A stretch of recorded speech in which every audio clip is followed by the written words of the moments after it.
Go.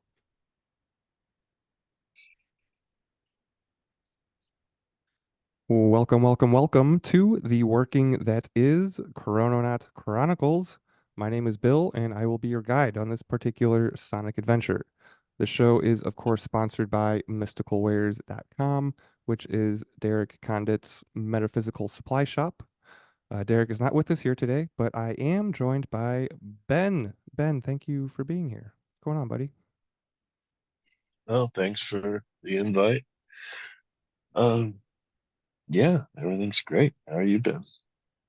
Can't complain. I've been itching to put another podcast episode out, so here we are. I did try to, I did, am not trying, I am shying away from the weekly episodes for now, anyhow. But yeah, I'm hoping for like at least two a month. So, but what is it that we do here on Chrononaut Chronicles? Well, I called it a working in the beginning. So, as with any working or spell, there are components to it, and these are the show segments. And we have four of them, and I will intro them as we go along. But real quickly, they are awareness, armor, augmentation, and anchor in that order. And the end goal of all this is being to increase our efficiency in timeline navigation. So, step one, awareness, right? You got to wake up. You got to wake up every day and be aware.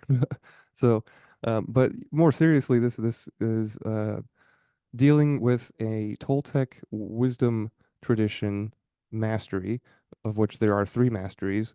The first one is awareness, the other two are intent and transformation, which are addressed in the anchor segment. But awareness of what? It is awareness of who we are, right? And who are we? Well, we are pretty amazing human beings, right? Uh, we can travel back and forth into time and change it if we wish. We can remote view distant locations with a little bit of training from somebody that knows how to remote view. I've done it myself. It's pretty cool, and yeah, it's a big confidence booster. Um, but speaking of confidence boosters, I have been reading a little bit from The World According to Mr. Rogers for this segment. And I did have a tiny little quote picked out today that I wanted to share because I think it's very pertinent to become or this it's pertinent to this segment. And the quote is, no matter, this is from Mr. Rogers, right? So Mr. Rogers' Neighborhood. Everybody remembers Mr. Rogers' Neighborhood, right? It says, no matter how old we are, we need to know that the people who are important to us really do care about us. But feeling good about who we are doesn't come just from people telling us they like us. It comes from inside of us, knowing when we've done something helpful, or when we worked hard to learn something difficult, or when we've stopped just when we are about to do something we shouldn't, or when we've been especially kind to someone else. Along with the times we're feeling good about who we are, we can experience times when we're feeling bad about who we are. That's just a part of being human. True words, Mr. Rogers. And in that spirit, we have been doing a short little exercise on the show. I don't know if Ben is aware of this, so this might be uh, off the cuff for him, but we're doing self compliments instead in lieu of gratitudes for now. So I'll give you a second if you wanted to kind of think about one. But I was going to share that I think that I'm a decent cook, and I can say this with a little bit of credibility because when I met my wife, my she wasn't my wife back then, but when we first started dating, she was actually the executive chef of a establishment here in town. So won some awards too. So that's a compliment. Um, Actually, she said that I was a good cook the other day, so maybe that was why it was in my head. But I would, I've got a few go-to dishes that I can cook pretty well, and that's a good place to start. Just for anybody that wants to do more cooking at home, is just pick one thing that you like to eat and get really good at cooking it. And if you don't mind eating it for like a week straight, just keep making a bunch of it. And so my specialty is a, type of goulash. It's an American goulash. I know goulash is a Hungarian dish, but there's an American twist, a recipe that I found years ago. And yeah, I love making it. So yeah, that's my self compliment, uh, in the spirit of feeling good about ourselves, and that that source comes from inside of us, right? Not just other people telling us. So in that spirit, I invite you, listener, to maybe take a few seconds and think of something that you can compliment yourself on. Um, and in the meantime, Ben, if you don't have anything, I didn't mean to put you on the spot. I know that this is only like the third episode I've done with the new segments, so Yeah, and I was unaware of it, and to be honest, it kind of made me go, ew, yeah. which also makes me wonder why that, right? So I was all set for the gratitude segment. Um, that's easy these days. But yeah, that's a fun exercise, self-compliment. I haven't actually thought about that. Um, one thing I've been kind of focused on um most recently is being a good friend um to myself.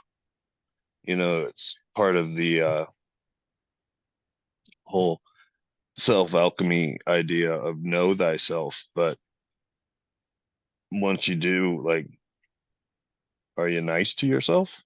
You know? So I've been focused on that. And I guess I can compliment myself on saying I can say I'm a good friend to myself so far.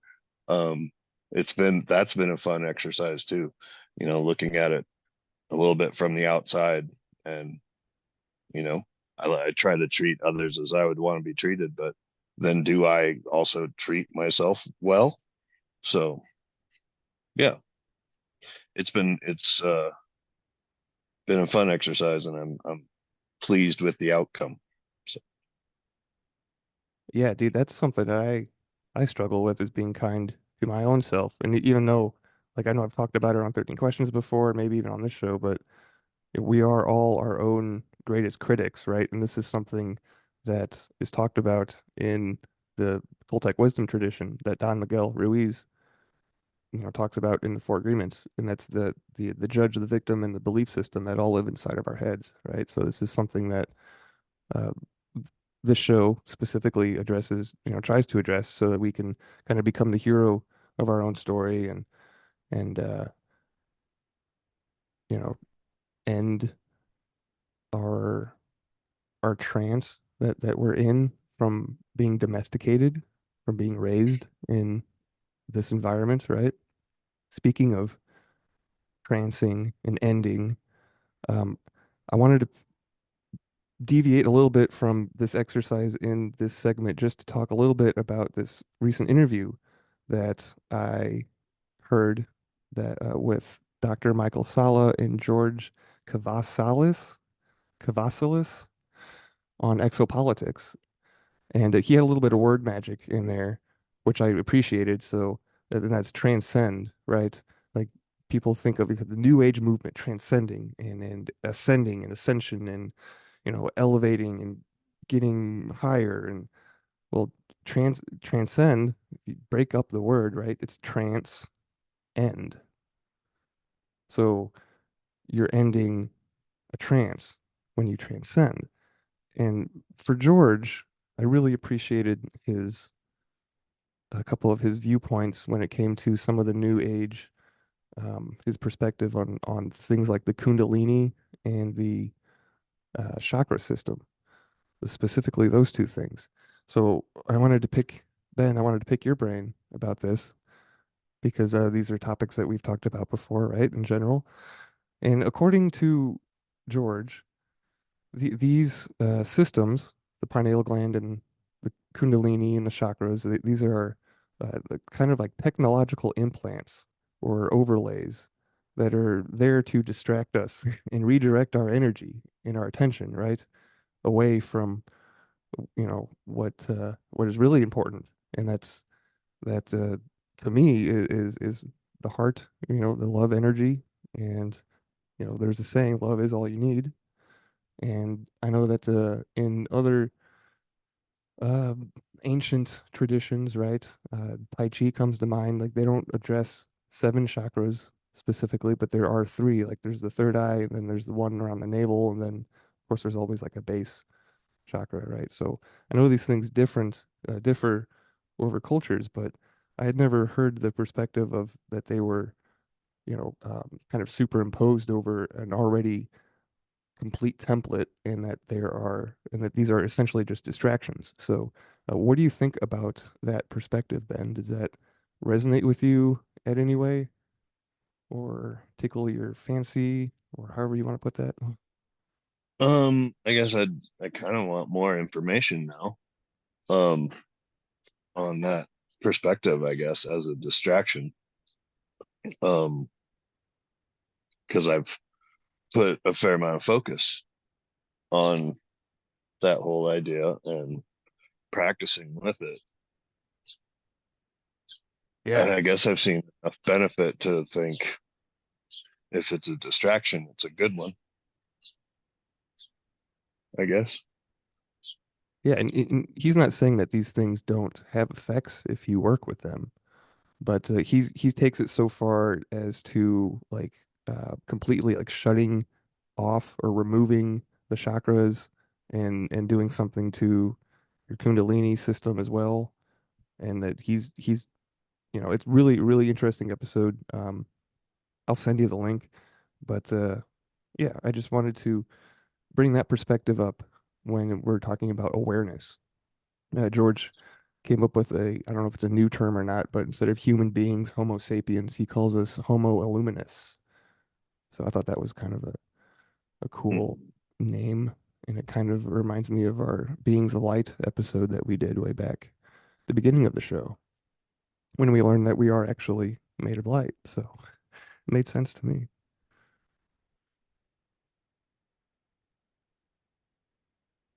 And that about does it for the awareness segment. That is just meant to be a quick exercise. And I wanted to get Ben's opinion on that interview. And maybe we'll revisit this idea because I'm fascinated with it. I'm going to listen to more of George later on. So this will come back up on the show, I'm sure. But the second segment that we move on into now is the armor segment.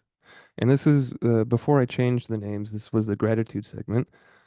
So the goal behind this segment is the same essentially, but we're using gratitude or love to armor ourselves. And this is meant to be another short exercise segment where we kind of just demonstrate or talk about ways to armor yourself. One of the things that Derek has a little trick that he taught me is every morning when you wake up and you become aware, right? Step two is armor. So you bring attention to your heart space and you think of this little tiny buckyball shape, like deep inside of you, and then you expand it out. So it covers your whole body and you're essentially walking around in like a big hamster ball buckyball all day, right? And this is a metaphysical container, right? So it holds energy, it holds our thoughts, and it holds the love frequency around us. And a little synchro in making the armor segments, I started looking at the Heart Math Institute just for ideas, and it turns out that the doctor who introduced the term heart brain all the way back in 1991, his last name is Armour. It's spelled differently, but yeah, Dr. J. Andrew Armour coined the term. He showed that the heart's complex nervous system qualified it as a little brain. So there really is something, we all say, think with your heart, not with your head, or that is a saying, right? So that is an actual thing. Imagine that. And then just a few other tidbits about the heart, because this would be a super short segment. if I didn't include these, and plus I think they're interesting. This is all from Heart Math. The heart sends out an electromagnetic field that changes with your emotions. Uh, the heart's magnetic field can be measured up to several feet from the body. A mother's brain waves can synchronize to her baby's heartbeat, and positive emotions can help you make good decisions. These are all findings backed up by the Heart Math Institute. So, excuse me, if you haven't, take a second to armor yourself. And I was actually, Ben, I'll ask you about this because I value your opinion and your perspective about making this, maybe asking for a call to action here in this segment, kind of issuing a challenge, like a 3 day or 7 day challenge, maybe, and see if people want to email back into the show after they have been practicing armoring with gratitude and love for a number of days or weeks or however long, right? I don't know. Yeah, that seems like a good idea. Okay, so we'll stick with that then. And yeah, if anybody is so inclined to share their experiences after practicing this little exercise for, I don't know, a week, write the show and I'll read it online or on the air. And And this bringing brings, up the heart brain, um, yeah. one thing that's been pretty interesting and fun for me is started with breathing into the heart space as part of a, expansion practice. And now when you can like feel that breath go to that space, um, as a practice, you can ask your heart, you know, when we're making decisions, as far as it doesn't always have to be up in the head, right? When you ask and breathe into it and then see how that feels, go ahead and make base your decision off of that feeling, kind of like trust in your gut, right? And there's as many neurons in the gut transferring around, right, as there are heart and brain. So getting them all synced up can be a beneficial practice too. Right? I mean, our gut is so important. And I did that little, I remember doing that little trick with the heart, breathing and asking the question part specifically. And the answer was instantaneous. Like, I don't remember exactly what the question was, but I think it had something to do with tarot. But yeah, that was a real cool experience. We did talk about breathing into the heart in this segment last show. That was one of the Heart Math Institute. Mm-hmm.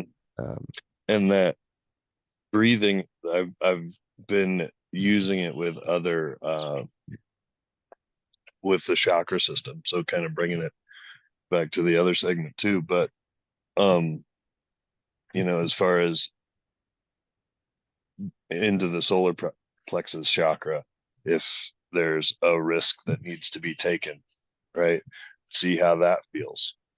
Um, if there's a fear response or a, you know, heck yeah, let's do it kind of response. Um, and I think you can do that with all of those chakra systems, if or places in the body is another way to put it. And ask the body's the one that's going to have the memory of the whole thing anyway. So ask ask more than one part. it's a good piece of advice, right? And so those three areas in the body, it makes me think of, I think they're referred to as dantians in Tai Chi. Yep, magic of Google. Yeah, so a dantian is a concept in traditional Chinese medicine loosely translated as elixir field, sea of qi, or simply energy center. Dantians are the Chi focus flow centers, important focal points for meditative and exercise techniques such as Qigong, martial arts. Uh, but where are they located? What are the differences between chakras and dantians?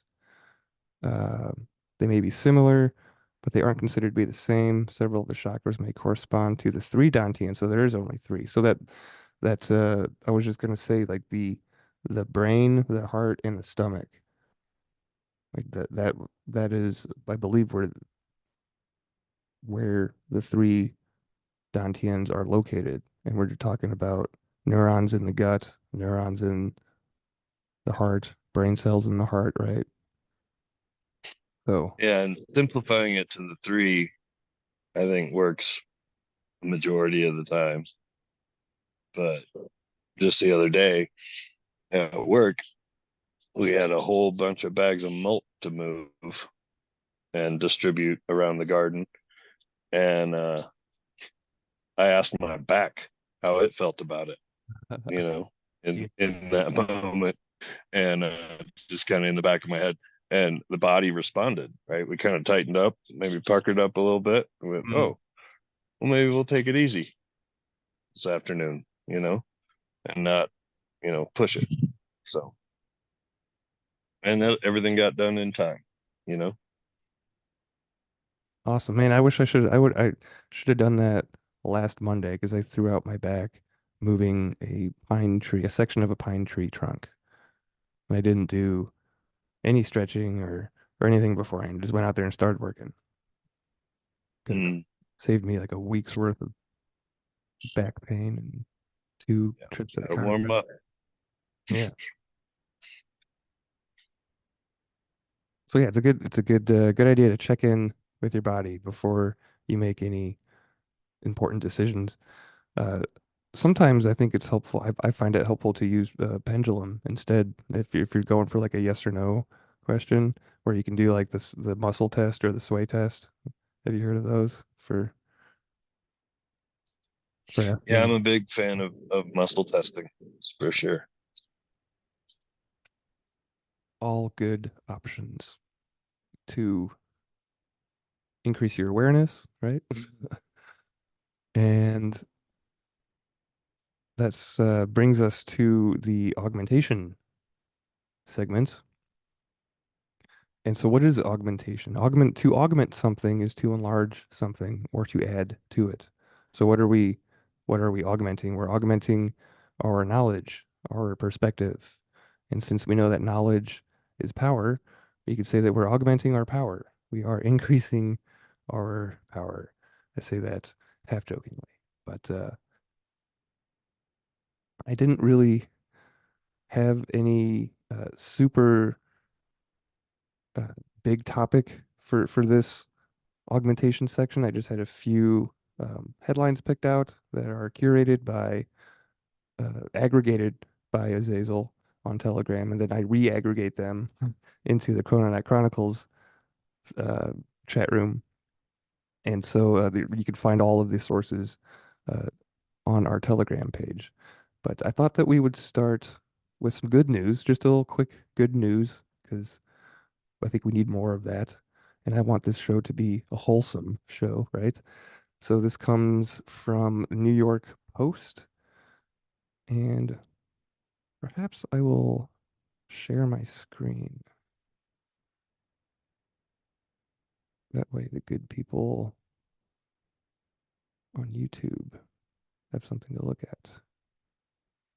And by the way, I will be setting up a Rumble channel soon because I don't trust YouTube too much. So, but yeah, here we go.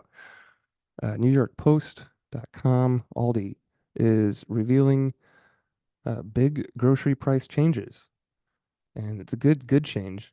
Uh, as we all know, grocery prices are going up, but Aldi is doing the opposite. They are going to lower the cost of some of their products.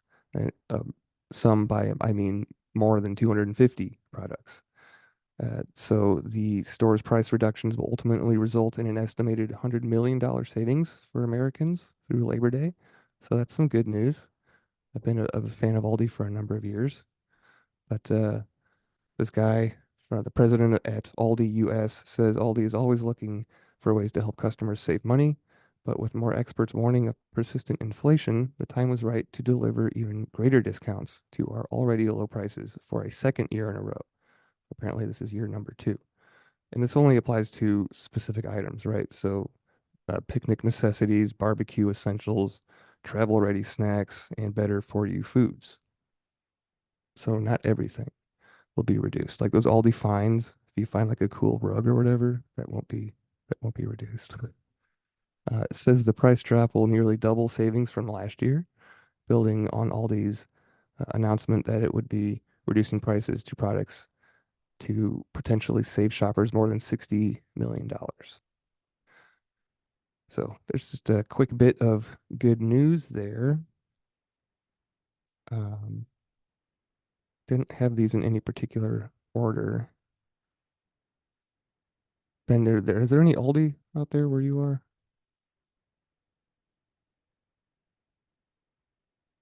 No, not that I'm aware of. Durango's a pretty small town. So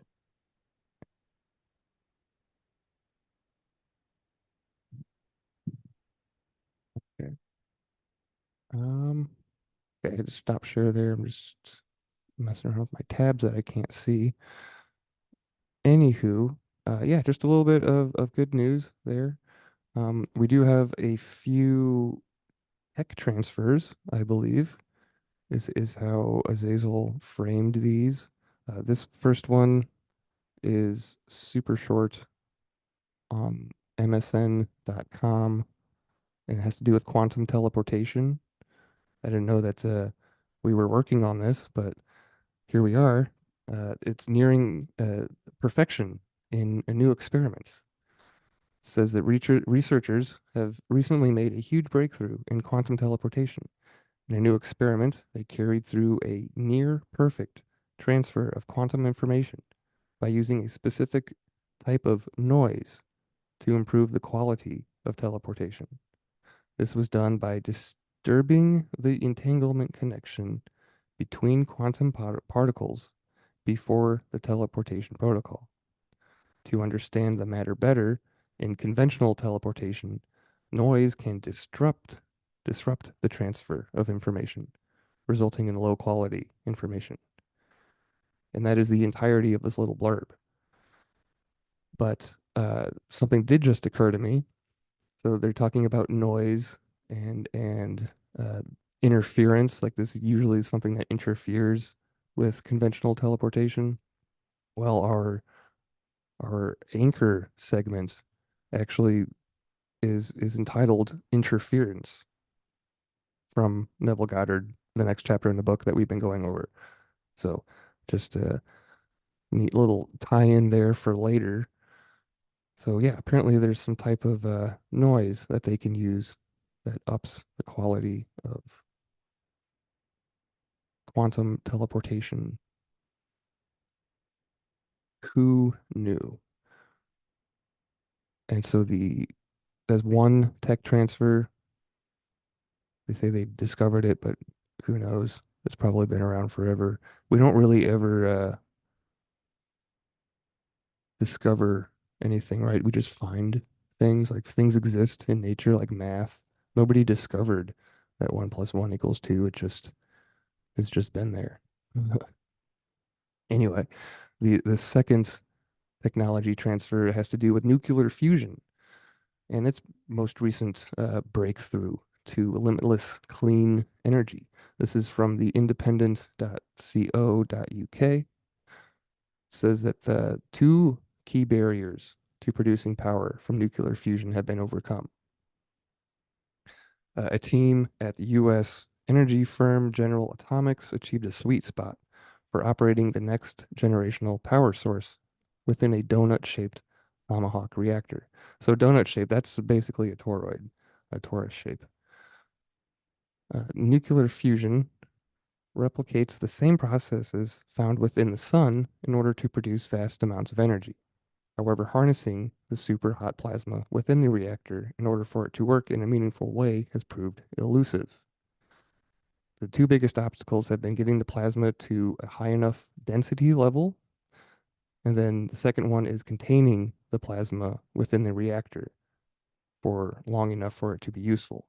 And if you remember a few shows back, we actually covered a tech transfer that had developed some kind of metal alloy that was capable of withstanding the extreme temperature ranges, so super hot, super cold. So I wonder if some of this material could be used for containing plasma. But continuing, there's a quote here. It says, "Fusion energy is the ultimate energy source for humanity. The operating regime we report supports some critical requirements in many fusion reactor designs all over the world and opens a potential avenue to an operating point for producing economically attractive fusion energy."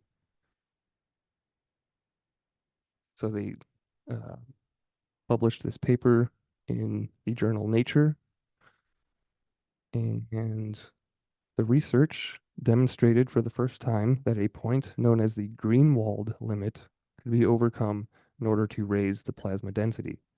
The team used magnets and deuterium gas to contain super hot plasma at 20% above this limit without it escaping for 2.2 seconds. It says it was done in a tomahawk chamber with a radius of 1.6 meters, which is significantly smaller than the 6.2-meter radius of the reactor currently under construction in France.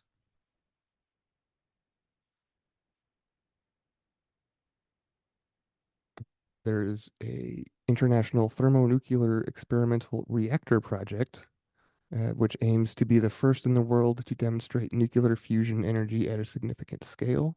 It's expected to be completed next year in 2020 and 2025, and it should be capable of generating at least 10 times more energy than it takes to heat the plasma. So tenfold output seems seems pretty technology transferish to me.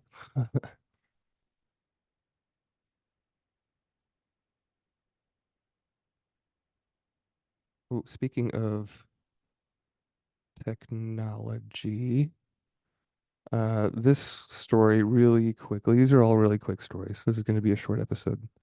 Uh, this go around, I think. But this next one is from Reuters, and says that France has banned the sale of Apple's iPhone 12.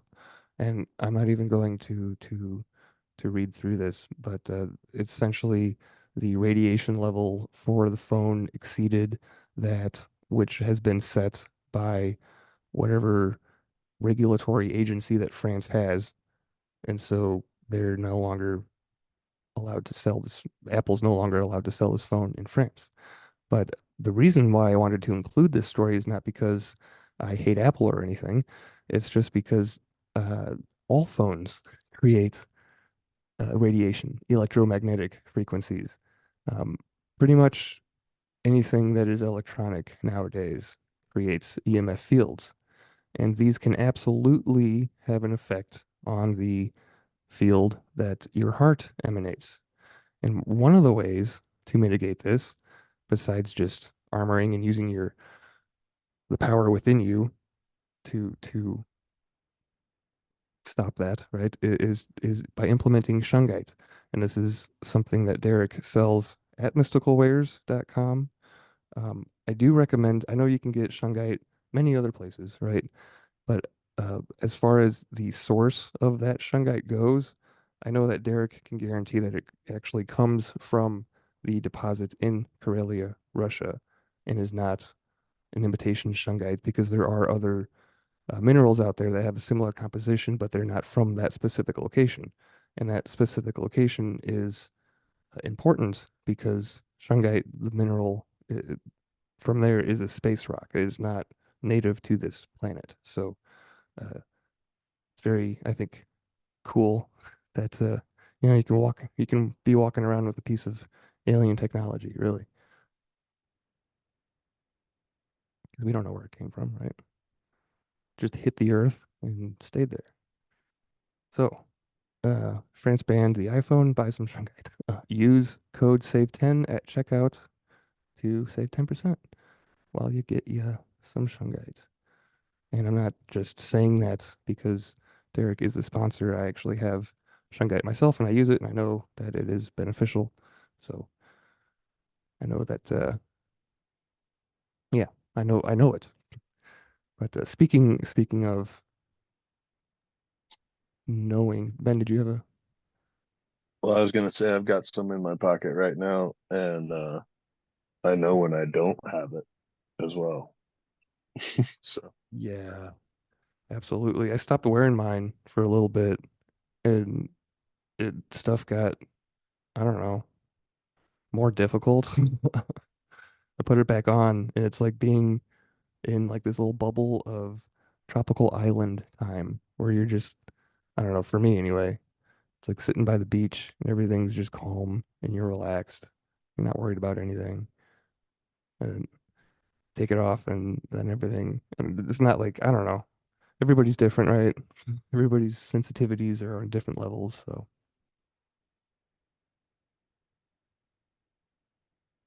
but yeah, I think some good advice there is to get some shungite. And let's see, another trying to think of a segue into these last three stories here.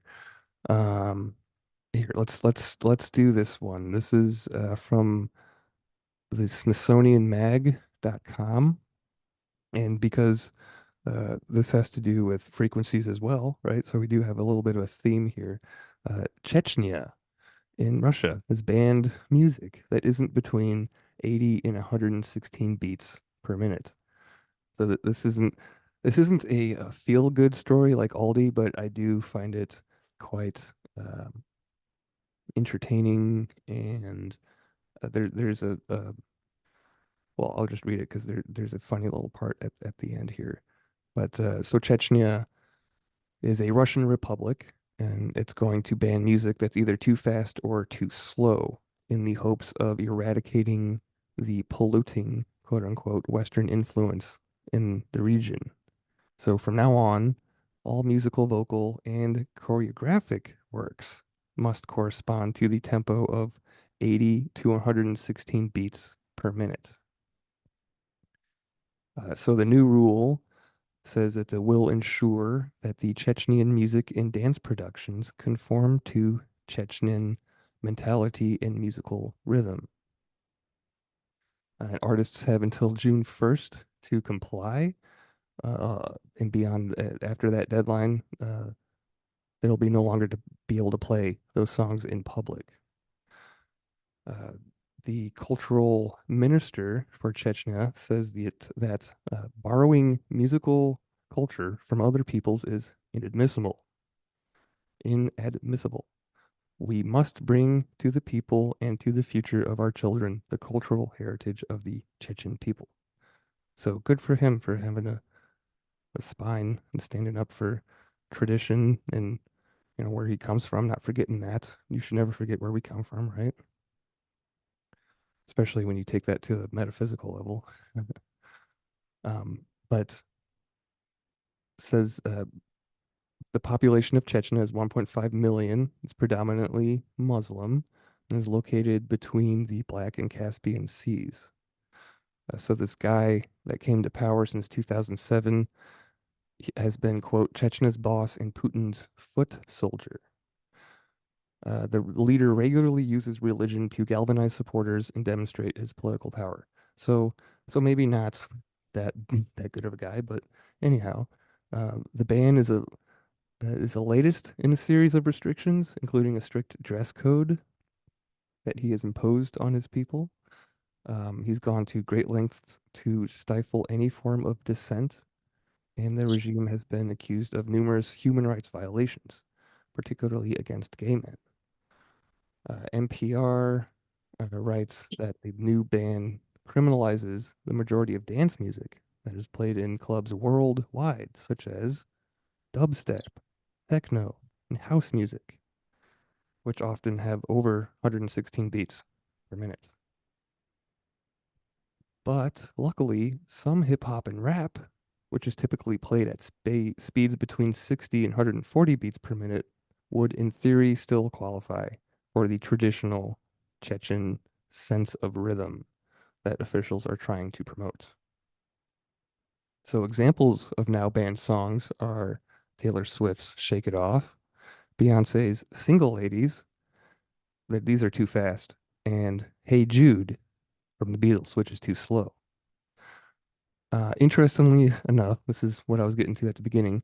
The Russian news website uh, M Medusa notes that that Russia's national anthem falls outside of the cultural ministry's range.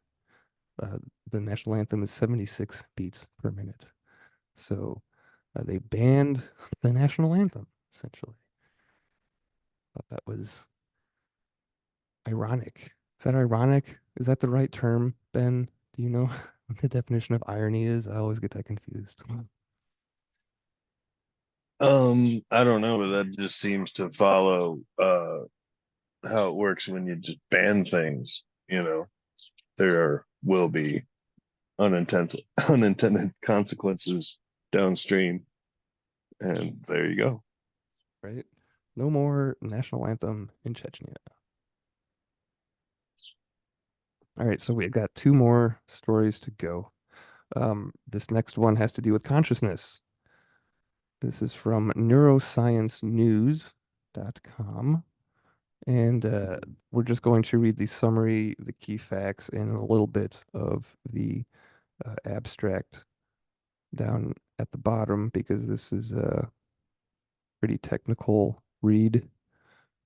But anyhow, the summary using neuroimaging, researchers identified a brain network crucial to human consciousness. Using advanced MRI techniques, they were able to map connections among the brainstem, thalamus, and cortex, forming what they call the default ascending arousal network, which is vital for sustaining wakefulness. So, from what I gather, the word arousal, the word arousal here is referring to wakefulness, right? So we have consciousness and wakefulness, which are two different things, apparently. Their research not only enhances our understanding of consciousness, but it also aims to improve clinical outcomes for patients with severe brain injuries by providing new insights for targeted treatments. This could revolutionize approaches to various consciousness related neurological disorders that have already spurred clinical trials aimed at reactivating consciousness in coma patients. That's pretty wild. Waking, being able to wake someone back up from a coma. But they did this study on uh, dead brains, their brains from cadavers that were after they got their autopsy, I believe. So that's kind of weird. But the key facts, the key takeaways, there's three of them. Number one, advanced imaging techniques. The study utilized high-resolution multimodal MRI scans to visualize and map critical brain pathways at submillimeter spatial resolution, revealing connections that sustain human wakefulness. Two, functional integration. Researchers linked the subcortical arousal network to the cortical default mode network, providing a comprehensive map of the networks involved in maintaining consciousness, even during rest. Number three, clinical applications. The insights gained from the study are being applied in trials aiming to stimulate specific brain areas to help coma patients recover consciousness, showcasing the study's direct impact on treatment strategies. And scroll down here. Oh, there's a quote from one of the researchers I wanted to read.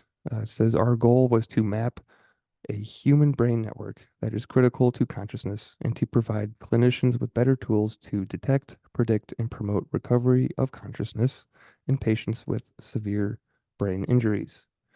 Our connectivity results suggest that stimulation of the ventral tegmental areas dopamine pathways has the potential to help patients recover from coma because this hub node is connected to many regions of the brain that are critical to consciousness." The abstract, real quickly, is consciousness is composed of arousal, like I was saying before, arousal, i.e., wakefulness, and awareness. Okay, so I got that confused. Consciousness is two parts to consciousness, arousal and awareness. So tying back into the awareness segment. There you go. See, I just put this, I don't make this happen. This synchronicity. I don't plan this. I just, I know it'll happen. I just don't know how it'll unfold, right? So, anyhow, substantial progress has been made in mapping the cortical networks that underlie awareness in the human brain. But knowledge about the networks that sustain arousal in humans is incomplete. So they tried to map the connectivity of a proposed arousal network that sustains wakefulness in the human brain, analogous to the cortical default mode network that has been shown to contribute to awareness. And so this is where it says that we integrated data from ex vivo diffusion magnetic resonance imaging of three human brains. So ex vivo diffusion MRI. Ex vivo means dead, right? Like after vivo, life, right? Ex, no. So these are brains obtained at autopsy from neurologically normal individuals with immunohistochemical staining of subcortical brain sections. So I'm not too sure how they performed this study with dead brains, but they did. And now we're one step closer to waking up people from comas. I guess they're studying, well, not everybody in a coma is brain dead. They use dead brains to study brain dead people. Does that, I don't know. Is there any logic to that? I'm not sure. I don't know if learning how to hotwire brains is a good idea. No, no, I mean, that's one of the Delgado technologies that we covered on our profile in Red Wizardry. We learned all about how Jose Manuel Rodriguez Delgado implemented he invented these brain chips, essentially, kind of like Neuralink is doing now. In fact, you could almost say that Elon Musk has copy and pasted this guy's work and is now using it, but with uh, the stipulation that it is only for people that are blind, and this will allow them to see, or that they can't move, and this will allow them to move and to complete certain tasks. Whereas uh, Delgado was more uh, loose when it came to ethical concerns like that. So if you haven't checked out that episode, go give that a gander. Well, and maybe hotwire is not the right turn of phrase, but it's like jump starting, right? Like that could lead to some sort of comic book apocalypse. Maybe for that well, for that individual, maybe because I'm thinking it would cause some kind of some the Tick show, Tick, the kid that sees the giant blue tick and it's only in his head, but it's real for him. And then, yeah, And anyway. a symptom of tick bite or something. I don't know. I tried to get into that and watch it a few times. I just couldn't bring myself to it. I couldn't get into it. But anyway, I don't know where I was going with that. Oh yeah, the apocalypse. The unveiling. Isn't this fun? Isn't this fun? Are you having fun, Ben? It's a fun time to be alive. Always. Speaking of the apocalypse and unveiling, our last story comes from americamagazine.org, and this has to do with the Vatican is about to publish updated norms for investigating alleged apparitions.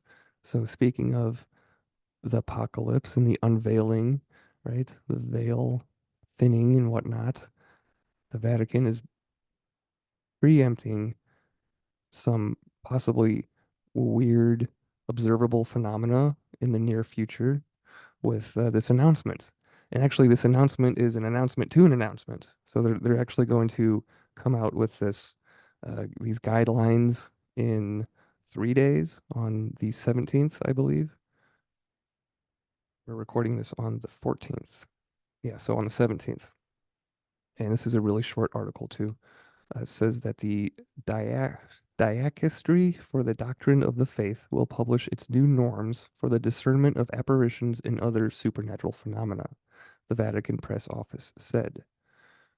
This is Cardinal Fernandez, prefect of the diachistry, and Monsignor Mateo, who is the secretary of the doctrinal section of the diachistry, will present the document at a news conference, and press office announced on May 7th. So this is not a news story, right? But we're just now getting to it. Um, at the time, the prefect, Cardinal Sepper, said the norms were necessary given how news of alleged apparitions spreads rapidly thanks to the mass media. So they're worried about information control because the media is very fast, right? And so they don't want the wrong message to get out too quickly. Anyway, he says, quote, moreover, the ease of going from one place to another fosters frequent pilgrimages so that the ecclesiastical authority should discern quickly about the merits of such matters. So maybe they're also trying to maybe prevent people from visiting these sites where stuff happens that could cause a pilgrimage, right? Uh, In a written interview with OSV News in February, Cardinal Fernandez said that given increasing reports of spiritual, psychological, and sexual abuse tied to false mysticism, it would certainly be necessary to include some considerations related to the special gravity of these risks in the document on evaluating presumed apparitions and other supernatural occurrences. The Vatican's 1978 rules entrust to the local bishop the initial evaluation of alleged apparitions of Mary or weeping statues or supposed messages from God, Mary, or the saints. The first things to look for, it said, are, quote, true theological and spiritual doctrine, free of error, and that the person reporting the phenomena is psychologically balanced, honest, leads a morally upstanding life, and is obedient to church authority.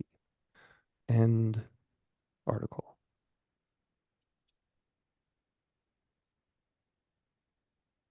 Initial thoughts, Ben? So you unmuted there. That's quite a list, you know. Yeah, And yeah, I mean, ghosts show up where they want to, right? So it doesn't matter who it is. This is like it seems like they have an approved list of who's going to show up too. right? Maybe they're pre-planning all of this. Who knows? Um, I think maybe it's not so much who it could be, right? But perhaps it's more of like a categorization system because I know Well, that and regulating pilgrimage sites kind of seem a little dodgy too. yeah, that and then okay, the other thing I thought that was weird was that they included the increasing reports of spiritual, psychological, and sexual abuse tied to these. Like, okay, so there are plenty of experiencer encounter stories that do have sexual abuse and experiments done to people, right? And of course, this is absolutely psychological and spiritual, like no doubt. But I don't know. It's Kind just of funny coming from those. yeah, Whatever. yeah. It's like yeah, you're kind of the pot calling the kettle black. Is that how that phrase One goes? of those. Yeah. But yeah, yeah. So I'm looking forward to that to see what happens with this weird announcement. Um, I do think it would be interesting to juxtapose what the Vatican comes out with what Azazel on Telegram has already put together a classification system for these phenomena, and he Mm. classifies them as hyperdimensionals. And there's like hyperdimensional 1A, 1B, 2A, 2B, and I don't know, there's a whole system. So maybe we'll go through it on the show, or if you're so inclined, you can find the channel and look at it on your own time. But yeah, it's interesting. He's got lots of videos and exercises and homework that you can do to help learn about these uh, hyperdimensionals, right? Sure. I mean, that's a good way to, I just call them ghosts. Yeah, So, entities. It's a good blanket. sure. Yeah. I don't know. Some of them, like hyperdimensional, seems like you got to be on, you know, some other plane of existence to be aware of it. And sometimes you just got to slow down to notice things. So, Yeah, yeah. I think it. Yeah. I've been thinking about this a lot recently, and it's like all these things, these other beings, and who knows what else, right? Is we're all sharing the same space, right? It's just there are things that are invisible that we can't see, right? And they could be right next to you. You're just not aware of it. And so there's two options, like you slow down or you speed up to I mean, it seems like there are only two, or you can stop, right? I guess that's a third option to try to perceive some of these things, but yeah, just trying to observe is pretty key. So, observation, awareness, these are all good things to think about. So that does bring us to an end for the augmentation section for this episode. So we've done awareness, armor, augmentation, and now we're moving on to anchor. And the anchor segment is really an exploration of method. This is a method of using our intent in order to transform. And it just so happens that this also addresses the last two masteries of the Toltec wisdom tradition, the mastery of intent and the mastery of transformation. The four agreements that Don Miguel talks about helps specifically with mastery of transformation. And we've done a fourth show segment on each of those when we first started. And I was kind of thinking about doing like a recap, like for one episode, just to keep it fresh in our minds, maybe like once a year or something. So we might revisit that in the distant future, sometime this year maybe. But we've been going through Neville Goddard's 1952 book entitled "The Power of Awareness." We've reached chapter 11. These have been super, super short chapters. Like today's reading is one page. Like well, actually, it's okay. So you got the one side of the page, and then you have a third of the other side. So it's not even, you could say it's not even a full page, right? But in general, the anchor segment deals with matters involving metaphysics, spirit, dimensions, timelines, consciousness, and thought. Specifically, effective and efficient thoughts. Thinking is a decision-making function, according to Carl Jung. And he has a quote that goes something like, the term thinking should, in my view, be confined to linking up of ideas by means of a concept. In other words, an act of judgment, an act of choice, essentially, is what he's talking about, right? So thinking is made up of thoughts, right? And thoughts are expressions of consciousness. So therefore, thinking intentionally can navigate us towards manifesting our desire and anchoring that into our experiential reality. So we're breaking out of the domestication that we're all born with and we come into this world with, right? We've got the judge, the victim in our belief system. We're going to undomesticate ourselves and go from being a victim to a hero if you find yourself in that victim state, right? And only you know what this looks like for yourself, right? And only you can manifest this. So I hope that this it can be a little bit of empowering for anybody that listens to this. But without further ado, I will read through this quick little chapter and then just go back to hit on some few points and get some perspective from Ben, hopefully. Um, Chapter 11, Interference. You are free to choose the concept you will accept of yourself. You are free to choose the concept you will accept of yourself. Therefore, you possess the power of intervention, the power which enables you to alter the course of your future. The process of rising from your present concept to a higher concept of yourself is the means of all true progress. The higher concept is waiting for you to incarnate it in the world of experience. There's a quick Bible quote here. Now unto him that is able to do exceedingly abundant, excuse me, now unto him that is able to do exceeding abundantly above all that we ask or think, according to the power that worketh in us, unto him be glory. That comes from Ephesians. He continues, him that is able to do more than you can ask or think is your imagination. And the power that worketh in us is your attention.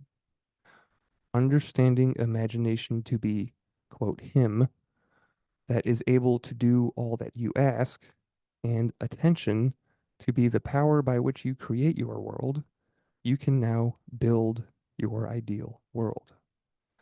Imagine yourself to be the ideal you dream and desire. Remain attentive to this imagined state, and as fast as you completely feel that you are already this ideal, it will manifest itself as reality in your world. And there's two more Bible verses here. He was in the world, and the world was made by him, and the world knew him not. That's from Gospel of John. The mystery hid from the ages, Christ in you, the hope of glory.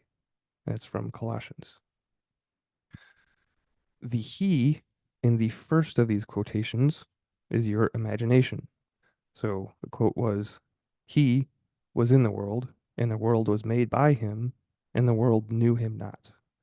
The he in the first of these quotations is your imagination. As previously explained, which we did cover on this show, because we've been going through the whole book, there is only one substance. This substance is consciousness.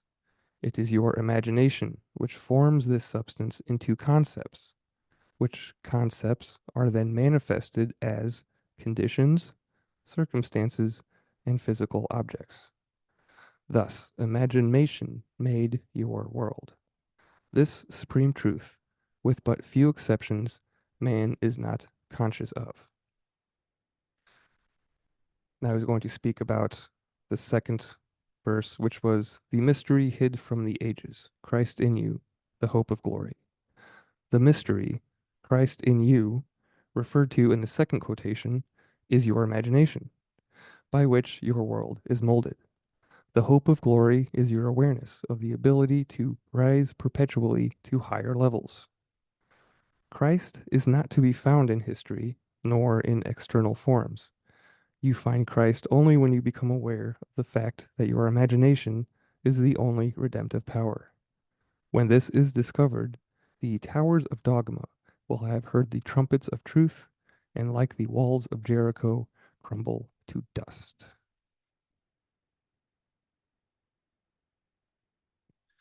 That is the end of the chapter. Any initial thoughts, Ben, before I continue rambling? It's okay if you don't have any. I've got plenty to You talk. know, just I just really like how Neville Goddard writes. It's Dude, really fun. it's so cool. It can be a little bit confusing sometimes, so that's why like I go back and read the same sentence twice. But yeah, this guy is truly a diamond in the rough. Um, I just had a few thoughts occur to me as I read over this a few times the past couple days, which I will now share with you. He says in the beginning here, the process of rising from your present concept to a higher concept of yourself is the means of all true progress. I don't disagree with that statement too much, but I do wonder if we might. I always like rewording things, it seems. But instead of rising, how about we substitute transforming? And instead of higher concept, how about we say something like more integrated? So the sentence would be the process of transforming from your present concept to a more integrated form of yourself is the means of all true progress. And I guess the reason for the thought of the language change occurred to me was because of this George Casavolis interview. He uh, is not interested in ascending or rising or higher concepts. And I'll say that with a caveat here real quickly, because these things are distractions essentially. We're not he's not interested in ascending anywhere. He wants to integrate into love, into what already exists, into the universe, because we are all fractals of the omniverse or whatever you want to call it, right? So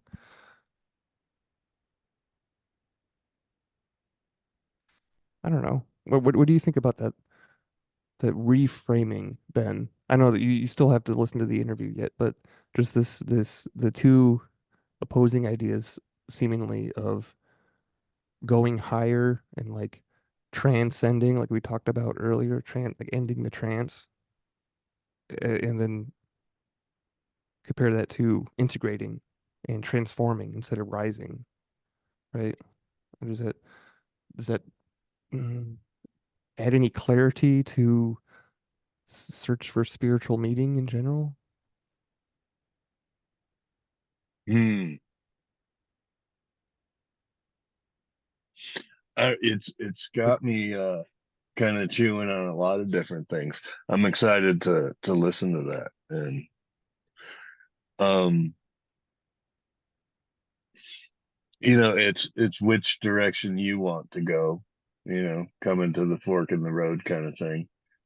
Um, and there's really nothing saying like distraction is just kind of part of life and what you get to assign what is distracting or what you're focusing on, right? So at one point you might be completely focused on the spiritual side and and on the other side of the coin, bringing it back down to ground and focusing on being human, being kind to yourself and asking your body questions. So, um, yeah, it's always both kind of thing. Yes, and Right? Yeah, it's definitely a huge question and perhaps something that we'll come back to. Especially if you do listen to that interview, I definitely want to pick your brain on the his perspective and his framing of things in general. But a few more comments on the rest of the reading, one of the things that George emphasizes is that we're all fractals of the universe we're fractals of the creator being. So everything that we see, a part of you has created that, right? So when Neville says understanding imagination to be him that is able to do all that you ask, and attention to be the power by which you create your world, you can now build your ideal world. So this idea of building is really an idea of co-creation with the omniverse. I guess this is just the term that I'm defaulting to explain this concept of the creative force in in this realms where we find ourselves. So yeah, we're co-creating with the one substance that is consciousness, right? So when we think about, you know, going home or dying, memento mori, these types of concepts, you know, we're just it's consciousness.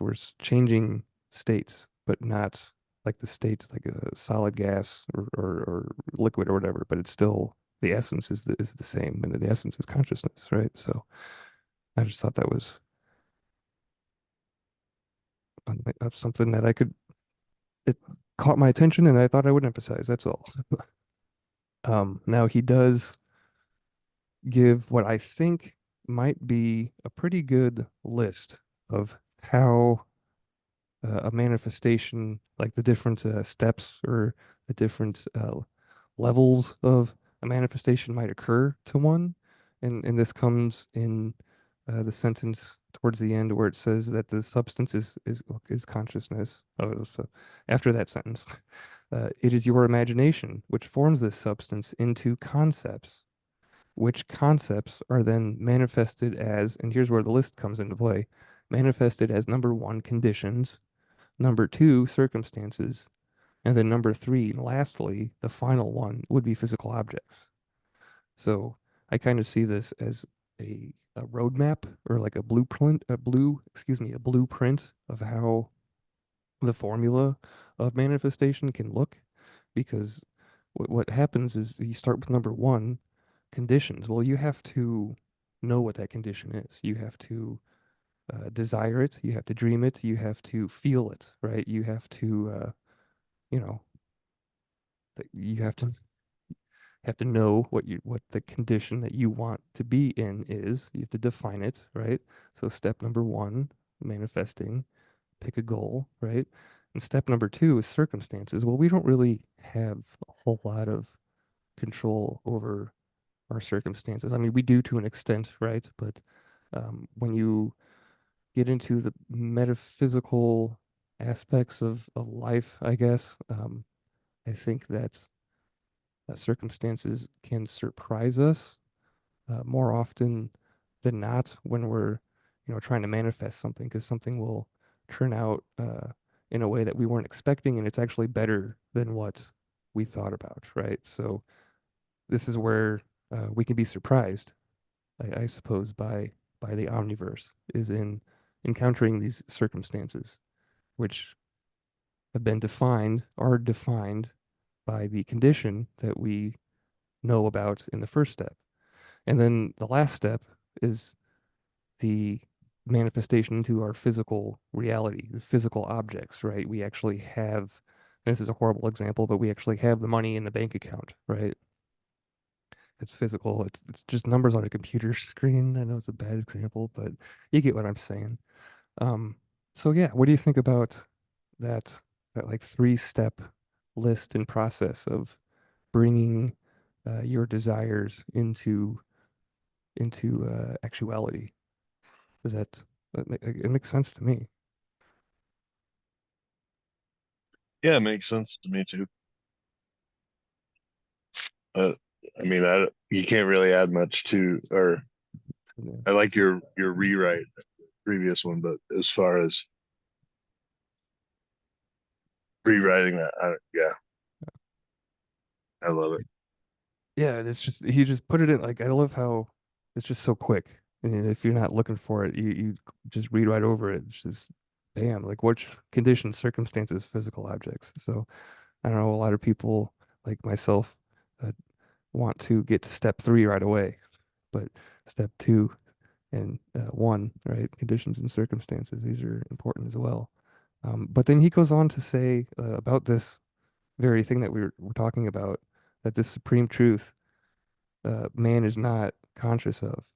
But so we could switch consciousness for awareness, right, and tie it back into the show. But it is, I mean, we're aware of it now, right? So I don't know, maybe just commenting on that tongue in cheek a little bit. But yeah, and then at the very end here, he just makes the reference to rising perpetually to higher levels, and then I was just gonna, juxtapose that to how George frames it with not ascending, we're not rising anywhere, we're integrating, we're becoming more whole. We're becoming, I mean, you could say that you're expanding, because I do believe that there's a difference between expanding and growing and rising, right? Expansion versus ascension. I think these are two different concepts. We've talked a little bit about expansion before on the show, but that's the end of the anchor segment. So we did four steps: awareness, armor, augmentation, and anchoring. So I hope that this podcast can be something that you can put in your regular rotation as a wholesome pick me up in the midst of the other uh, milieu of options out there to listen to. Milieu? Is that, maybe it's not the right word, but I can always edit this out later when I probably won't. But um, yeah, that is the show. Please do consider getting some shungite. Absolutely. Listen to Shungite Reality Podcast, which is also sponsored by mysticalwares.com. You'll learn a lot about Shungite. I know I have. And something else that is also beneficial that you can find on mysticalwares.com is the free Scalar Energy Session Fridays. I do not know what this Friday session is, but go to the site, go through the checkout. Um, process. You're not paying for anything though. It's $0. It's just a way to get your name in the bucket. And this is a free weekly service that I would also love to hear any feedback about from listeners that have any weird experiences after they signed up for one of these sessions. And of course, right into the show, if you want to take up the gratitude challenge, you can do it for, let's say, a minimum of 3 days, right? And if you want to write into the show with your experience, then we'll read it. I'll read it on the air. We'll share some emails. And speaking of sharing, please do share this show. Share it with somebody that you love, somebody that you care about, that you want to see succeed in life, and please rate the show as well.